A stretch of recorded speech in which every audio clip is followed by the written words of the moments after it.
Kasih karunia dan damai sejahtera dari Allah Bapa dan dari Yesus Kristus kiranya menyertai saudara sekalian. Amin.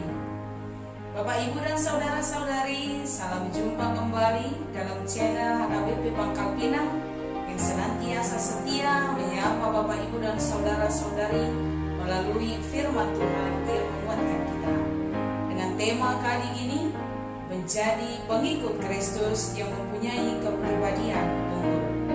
Saudara-saudari, renungan untuk kita saat ini tertulis dalam kitab Kisah Para Rasul 6 ayat 8 sampai ayat 15 demikian. Dan Stefanus yang penuh dengan karunia dan kuasa mengadakan mujizat-mujizat dan tanda-tanda di antara orang banyak. Tetapi tampillah beberapa orang dari jemaat Yahudi yang disebut jemaat orang Libertini. Anggota-anggota jemaat itu adalah orang-orang dari Kirene dan dari Alexandria bersama dengan beberapa orang Yahudi dari Kilikia dan dari Asia. Orang-orang itu bersoal jawab dengan Stefanus, tetapi mereka tidak sanggup melawan hikmatnya dan roh yang mendorong dia berbicara. Lalu mereka menghasut beberapa orang untuk mengatakan, kami telah mendengar dia mengucapkan kata-kata hujat terhadap Musa dan Allah. Dengan jalan demikian, mereka mengadakan suatu gerakan di antara orang banyak, serta tua-tua dan ahli-ahli Taurat. Mereka menyergap Stefanus, menyeretnya dan membawanya ke hadapan mahkamah agama. Lalu mereka memajukan saksi-saksi palsu yang berkata, orang ini terus-menerus mengucapkan perkataan yang menghina tempat kudus ini dan hukum Taurat. Sebab kami telah mendengar dia mengatakan bahwa Yesus orang Nazaret itu akan merubuhkan tempat ini dan mengubah adat istiadat yang diwariskan oleh Musa kepada kita. Semua orang yang duduk dalam sidang mahkamah agama itu menatap Stefanus. Lalu mereka melihat muka Stefanus sama seperti muka seorang malaikat. Saudara-saudari yang dikasihi Yesus Kristus, ada istilah orang Batak mengatakan, si sobono nama katidakon nasitong. Bertahan dalam kebenaran akan mendatangkan hujatan. Saudara-saudari, mampukah kita mempertahankan kebenaran sekalipun kita akan dijauhi oleh orang lain? Ini menjadi perenungan yang mendalam tentang hidup kita. Manakah yang akan lebih nikmat? Dibenci oleh karena kebenaran, atau kita disanjung oleh karena keburukan? Dibenci oleh karena kebenaran, ataukah kita dicintai dan disayangi oleh karena kebohongan? Belajar dari seorang Stefanus, saudara-saudari, sang martir yang tetap mempertahankan kebenaran sekalipun harus berhadapan dengan sidang pengadilan di mahkamah agama. Ayat 11 sampai ayat 16 dalam renungan ini membeberkan tentang fitnahan terhadap seorang Stefanus. Berita palsu disebarkan untuk menghasut orang banyak. Dikatakan sebagai penghujat Musa dan juga bait suci. Dikatakan juga menghujat Allah dan dikatakan sebagai penghujat adat istiadat Yahudi. Kebencian yang mereka luapkan ini sama seperti yang dialami oleh Yesus Kristus. Banyak orang kemudian membenci Yesus Kristus. Banyak orang kemudian mengatakan yang tidak benar untuk Yesus Kristus. Bahkan sampai menyeret Yesus ke depan pengadilan untuk menyatakan, untuk membuat dia bersalah padahal dia tidak pernah bersalah. Stefanus ditangkap. Yesus juga ditangkap. Stefanus diseret, Yesus juga diseret. Stefanus dimaki dan ditambah lagi dengan rakyat yang termakan hasutan. Yesus Kristus juga mengalami itu. Tapi sama seperti Yesus Kristus, Stefanus tidak pernah melawan itu. Saudara-saudari, ada hal yang lebih menarik. Ayat 15 mengatakan, sekalipun semua orang mengadili dia, sekalipun banyak orang yang terhasut tadi mengelilingi dia, kita bisa bayangkan ada orang yang berteriak-teriak, ada orang yang memaki, ada orang yang memaksa dia untuk mengatakan sesuatu, tapi orang-orang melihat di wajah Stefanus terpancar wajah malaikat yang kudus. Di wajah Stefanus terpancar wajah malaikat yang mendatangkan ketenangan. Stefanus tidak menjadi marah.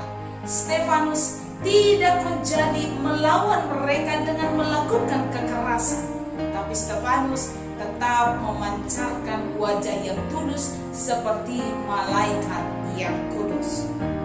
Saudara-saudara, dalam perjalanan Stefanus, dalam hal ini kita memiliki banyak kesempatan untuk belajar. Yang pertama, makna hidup kita. Kita belajar tentang makna hidup. Kita belajar tentang tujuan hidup, yakni mempertahankan kebenaran walau semua orang tidak mendukung kita dalam kebenaran itu. Saya pernah sampaikan kepada kita tentang apapun yang kita lakukan itu tidak akan menutup banyak orang untuk memberi komentar terhadap diri kita. Ada yang akan mendukung kita, ada juga yang akan mencibir kita. Yang baik yang kita lakukan belum tentu mendatangkan apresiasi positif dari semua orang. Yang buruk kita lakukan belum tentu semua orang akan mengkritik kita.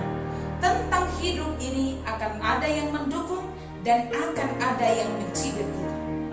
Tapi dalam hal ini kita harus memilih.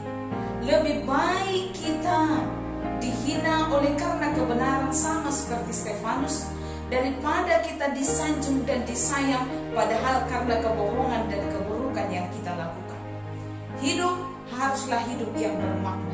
Hidup kita haruslah memiliki keunggulan. Menjadi pengikut Kristus harus punya kepribadian yang unggul, yakni senantiasa mempertahankan kebenaran kemanapun kita pergi. Walau tidak semua orang mendukungmu dalam kebenaran itu, tapi tetaplah bertahan dalam kebenaran yang sesuai dengan apa yang telah Tuhan tentukan dalam hidup kita. Yang kedua, saudara-saudara, tetaplah kuat dan tetaplah tenang, sama seperti Stefanus yang tetap memancarkan wajah malaikat yang kudus, sekalipun ada banyak wajah-wajah yang seperti serigala mengelilingi dia. Saudara-saudari, saya pernah membaca suatu ungkapan bijak mengatakan, satu senyuman akan mampu merubah keadaan. Satu senyuman akan memberi dampak yang baik bagi sekeliling. Saat ini juga kita belajar dari seorang Stefanus. Kita pengikut Kristus yang memiliki kepribadian yang unggul. Jangan mudah marah, jangan mudah terpancing emosi jika orang-orang yang di sekelilingmu mencoba untuk memancing amarahmu. Kita adalah pribadi yang unggul, senantiasa memancarkan wajah yang kudus, senantiasa memancarkan ketenangan, senantiasa memancarkan wajah malaikat kemanapun kita pergi. Dunia tidak akan menjadikan kita buruk, tapi kita akan mengubah keburukan dunia ini menjadi kebaikan. Yang ketiga, jadilah menjadi orang yang berhikmat. Saudara-saudari, perjalanan Stefanus ini mengajarkan kepada kita bahwa berhikmat dengan segala berita itu perlu. Ada banyak orang yang terhasut, ada banyak orang kemudian menyalahkan Stefanus, ada banyak orang yang menyebabkan kematian dari satu orang oleh karena ketidakbijaksanaannya untuk menerima berita di luar dirinya. Hal ini juga pernah dialami Yesus Kristus. Ketika banyak orang terhasut dengan berita yang ada dan banyak menyuarakan salibkan Yesus Yesus, salibkan Yesus. Setelah Yesus tersalib, maka banyak orang menyesali dosa-dosanya dan banyak orang menyesali kebodohannya yang tidak berhikmat untuk menerima berita di luar dirinya. Hal ini juga terjadi dalam diri Stefanus ketika banyak orang mudah terhasut dan kemudian ikut serta menyeret Stefanus ke pengadilan Mahkamah Agama, yang kemudian berakhir pada kematian Stefanus sebagai martir, mati demi kebenaran itu. Tentu saja ini mendatangkan penyesalan bagi banyak orang yang menghasut, banyak orang yang berteriak dan menyeret dia sampai ke pengadilan Mahkamah Agama. Saudara-saudari, bijak, hikmat itu perlu dalam hidup. Ketika Salomo meminta hikmat kepada Tuhan, dia katakan, beri aku hikmat untuk menimbang apa yang baik dan yang tidak baik, apa yang benar dan yang tidak benar. Hal yang sama juga kita minta daripada Tuhan. Mintalah kepada Tuhan untuk memberi hikmat kepada kita untuk memilih apa yang benar, apa yang baik dalam kehidupan kita ini. Tuhan memberkati kita semua, Bapak, Ibu, dan saudara-saudari. Jadilah menjadi pengikut Kristus yang memiliki kepribadian yang unggul. Tuhan memberkati kita. Amin.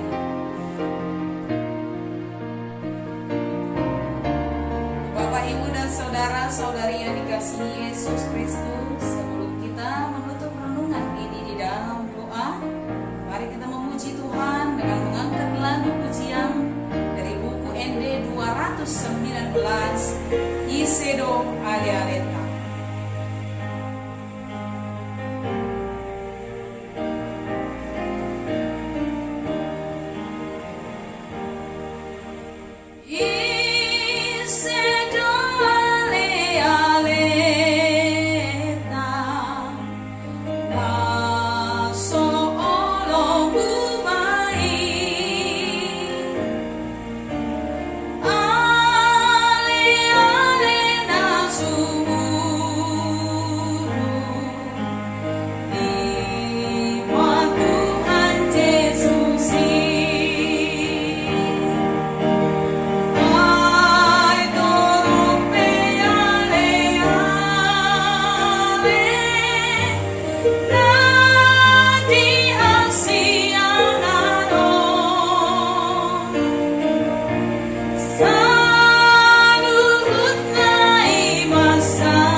Kesehatan, panjang umur, dan kesempatan untuk mendengar firman Tuhan.